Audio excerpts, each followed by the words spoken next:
ఈ సంసార వృక్షము అవ్యక్త రూపమైన వేరు నుండి పుట్టింది. దాని అనుగ్రహంతోనే పెరిగింది. బుద్ధి దీని కాండము, ఇంద్రియాలు దీని తొర్రలు, మహాభూతాలు దీని ఉపశాఖలు, విషయాలు దీని ఆకులు, ధర్మాధర్మాలు దీని చక్కని పూలు, సుఖదుఖాలు దీని ఫలాలు. ఈ సనాతన బ్రహ్మవృక్షము సర్వప్రాణులకు జీవనాధారం. ఈ బ్రహ్మవనంలో బ్రహ్మం ఎప్పుడూ సంచరిస్తూ ఉంటుంది. అంటే బ్రహ్మము దీని యందు సాక్షిగా ఉంది. దీనిని జ్ఞానమనే బలమైన ఖడ్గంతో చిన్నాభిన్నం చేసి ఆత్మరతిని, ఆసక్తిని పొందినవాడు ఇక ఇక్కడి నుండి తిరిగిరాడు అని మహాభారతం చెప్పింది. ఈ శ్లోక విషయంలో చిన్న చిన్న పాఠభేదాలు ఉన్నాయి. ఊర్ధ్వమూలము మాయామయము అయిన సంసారం అనే ఈ వృక్షానికి కొమ్మలు కింద ఉన్నాయని చెబుతున్నారు. కొమ్మలు కింద అంటే మహత్తు, అహంకారము, తన్మాత్రలు మొదలైన కొమ్మలు దీనికి క్రింద ఉంటాయి. ఈ అశ్వత్థ వృక్షాన్ని అవ్యయము అంటారు. సంస్కృతంలో అశ్వత్థం అనేది చాలా మంచి మాట. శ్వః అంటే రేపు అని అర్థం. శ్వత్థం అంటే రేపు ఉండేది అని అర్థం. శ్వత్థం, అశ్వత్థం అంటే రేపు ఉండనిది. శ్వత్థం, అశ్వత్థం అంటే క్షణంలో నశించేది అని అర్థం. ఉండేది, నశించేది. మాయామయమైన ఈ సంసారం అనాది కాలం నుండి వస్తుంది. దేహాదులు ఒకదాని తర్వాత ఒకటి కలగటానికి ఇది సుప్రసిద్ధమైన ఆశ్రయమై ఉంది. కనుకనే ఈ సంసార వృక్షాన్ని అవ్యయం అన్నారు. దీనికి ఛందస్సులు అంటే ఋగ్వేదము, యజుర్వేదము, సామవేదం అనేవి ఆచ్ఛాదన చేసిన ఆకులులాగా ఉన్నాయి. ఆకులు చెట్టును కాపాడుతూ ఉంటాయి. అలాగే వేదాలు సంసార వృక్షాన్ని కాపాడుతున్నాయి. ఎందుకంటే ఆ వేదాలు ధర్మాధర్మాలను, వాటి కారణాన్ని, వాటి ఫలాలను తెలిపేందుకే ప్రవర్తిస్తున్నాయి. అందుకని ధర్మాధర్మాలు వాటి కారణం. ఫలము తెలిస్తే కానీ సంసారం సవ్యంగా సాగదు కదా. ఇప్పుడు వివరించిన సంసార వృక్షాన్ని సమూలంగా అంటే వేరుతో సహా ఎవడైతే తెలుసుకుంటాడో అతడు వేదం తెలిసినవాడు అవుతున్నాడు. అతడే వేదార్థవేత్త కూడా అయి ఉన్నాడని తెలుసుకోవాలి. ఎందుకంటే మూలంతో కూడిన ఈ సంసార వృక్షం కన్నా తెలుసుకోవలసింది మరేది అణువంతైనా లేదు. కనుక ఈ వేదార్థం తెలిసినవాడే సర్వజ్ఞుడు, అతడే సర్వ వేదార్థవేత్త. తైత్తిరీయ ఉపనిషత్తులో ఆనందాధ్యేవ కల్విమాని భూతాని జాయంతే, ఆనందం నుండే ఈ భూతాలన్నీ పుడుతున్నాయి కదా అని ఉంది.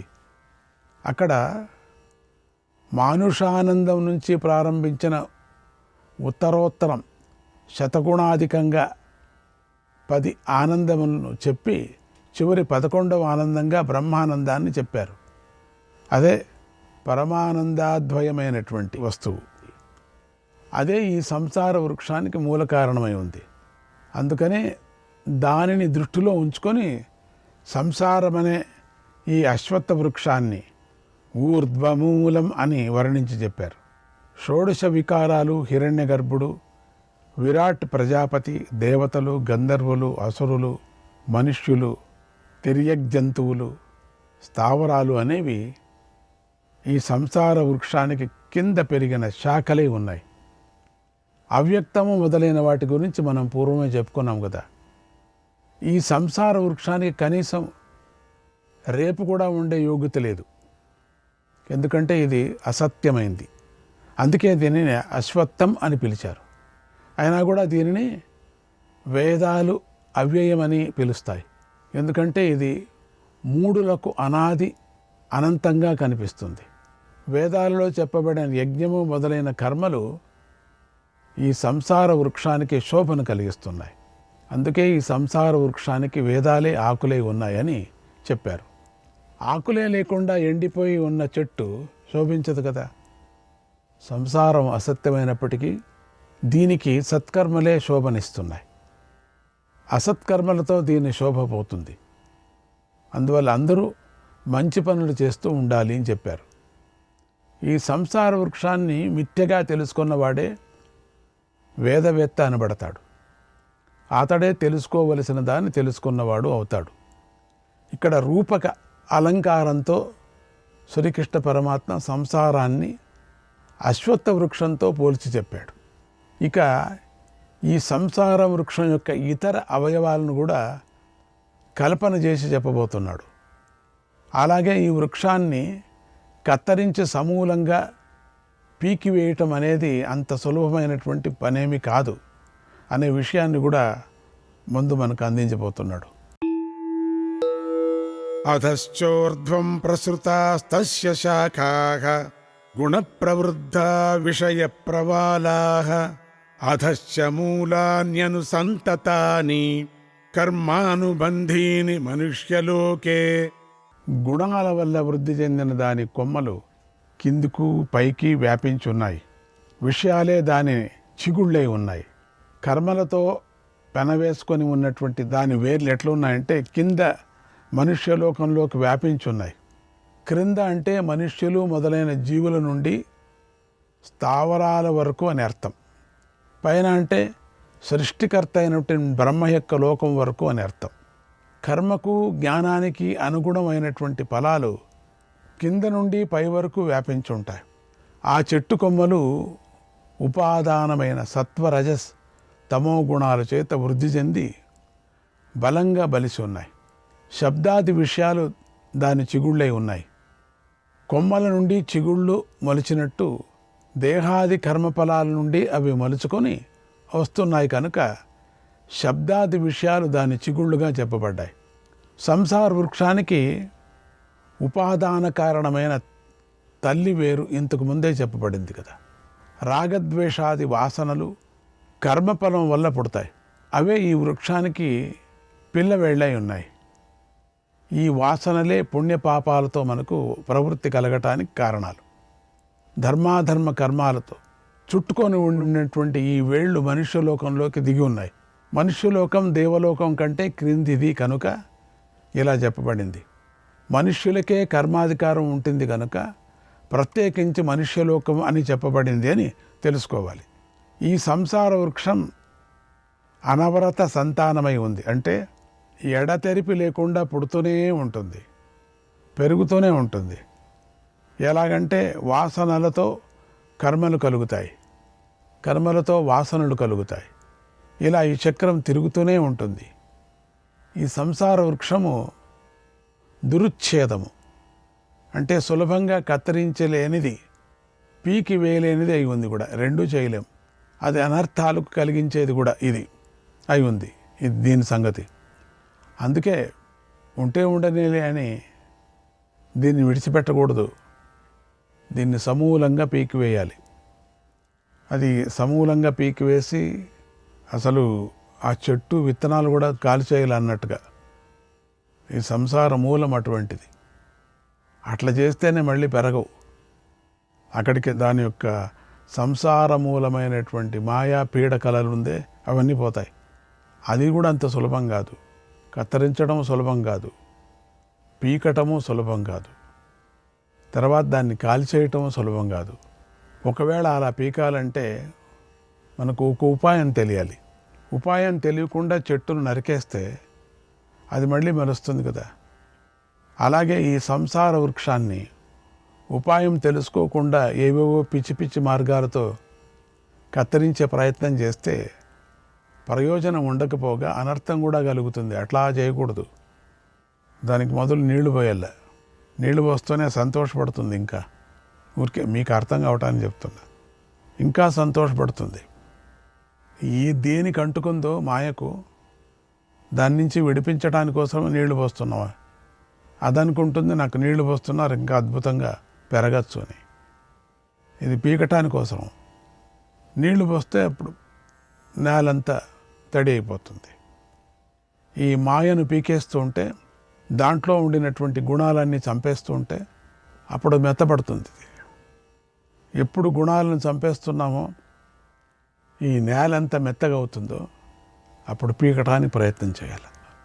కానీ ఎక్కడో ఒక చోట చిన్న వేరు అంటుకున్నా మళ్ళీ వచ్చేస్తుంది. ఇక్కడ దానికి ఒక అవతారిక అర్థాన్ని చెప్పుకుంటూ భగవంతుడు ముందుకు చెప్తూ, భగవంతుడు సంసార వృక్షాన్ని కత్తిరించి పరమ ప్రయోజనాన్ని పొందేందుకు కావలసిన ఉపాయాన్ని 2 శ్లోకాల ద్వారా చెప్పబోతున్నాడు. న రూపమస్యేహ తథోపలభ్యతే నాంతో న చాదిర్న చ సంప్రతిష్ఠ అశ్వత్థమేనం సువిరూఢమూలం అసంగశస్త్రేణ దృఢేన చిత్వా తతః పదం తత్పరిమార్గితవ్యం యస్మిన్ గతా న నివర్తంతి భూయః తమేవ చాద్యం పురుషం ప్రపద్యే యతః ప్రవృత్తి ప్రసృతా పురాణి. ఈ అశ్వత్థ వృక్షాన్ని ఇటువంటి రూపంతో చూడలేం మనం. అంటే దీని రూపము కనిపించేది కాదు. దీని తుది మొదళ్ళు మధ్య భాగం కానీ మనం తెలుసుకోలేము. ఎందుకంటే అవి మనకు కనిపించేవి కావు. దీని వేరు చాలా గట్టిగా ఉంటుంది. ఈ చెట్టును అసంగమనే వైరాగ్యం అనేటువంటి బలమైన కత్తితో నరికి ఆ తర్వాత దేనియందు పోయి చేరిన వారు మళ్ళీ తిరిగి రారో ఆ పరమపదాన్ని అన్వేషించాలి. ఎవరి నుండి సనాతనమైన ప్రవృత్తి ప్రకటమవుతుందో ఆ ఆదిపురుషుణ్ణి శరణు పొందుతున్నాను అని ఆ పరమపదాన్ని అన్వేషించాలి, ఎతకాలి. ఈ అధ్యాయంలో 1-2 శ్లోకాల్లో వర్ణించిన విధంగా ఈ సంసార వృక్షం యొక్క రూపము కనిపించేది కాదు. బ్రహ్మ నుండి వచ్చింది కనుక బ్రహ్మమే అయి ఉంది అని పూర్వమే చెప్పారు. అందుకని దీని రూపము కనిపించేది కాదు. మరైతే మనకు కనిపిస్తున్నది ఏమిటి అంటే దీని యొక్క అధ్యస్థ రూపమే మనకు కనిపిస్తుందని తెలుసుకోవాలి. అంటే మూల కారణంతో సహా కార్యరూపమైన ఈ జగత్తు కనిపించటం లేదు.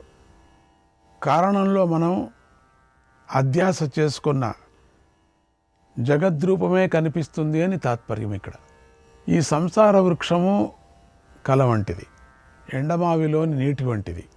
ఈ రెండు ఒకటే కదా. మాయా గంధర్వ నగరం వంటిది, ఇది కూడా ఒకటే. దృష్టనష్ట స్వరూపమైనది, ఇది కూడా ఒకటే. అంటే ఇది కనిపిస్తుంది, పట్టుకుందామంటే ఎగిరిపోతుంది. ఇవన్నీ కనిపిస్తున్నాయి కానీ ఎగిరిపోతాయి. అందువల్ల వర్ణించిన విధంగా దీని రూపము లభ్యం కాదు అని చెప్పారు. కళ వస్తుంది, కళలో ఏదేదో కంటాం, కానీ దాంట్లో ఏదో తిరిగినట్టుగా ఉంటాం. లేచిపోయిన తర్వాత దాంట్లో ఉండలేము, మళ్ళీ మెలకువ అవుతుంది. కానీ దాన్ని పట్టుకోలేకపోతున్నాం. కళ కనపడుతుంది, పట్టుకోలేకపోతున్నాం. అంటే కళ వస్తూ ఉంటుంది, దాన్ని పట్టుకుందామని లేస్తే అది ఎగిరిపోతుంది. ఎండమావిలో నీరు కనిపిస్తుంది కదా, తాగుదామని పోతే దీన్ని చెప్పాను నీకు, ఎన్నో మాటలు చెప్పాను మీకు, అది ఎగిరిపోతుంది. ఆకాశంలో మాయా గంధర్వ నగరం చూస్తూ చూస్తూ ఉండగానే మాయమైపోతుంది కదా. అలాగే ఈ సంసారం కూడా. అందుకే దీనికి తుది లేదు అని చెప్పారు. అంటే ఈ సంసారం ఇంతవరకే ఉంటుంది, తర్వాత అయిపోతుందని చెప్పలేం. అలాగే దీనికి మొదలు కూడా లేదు.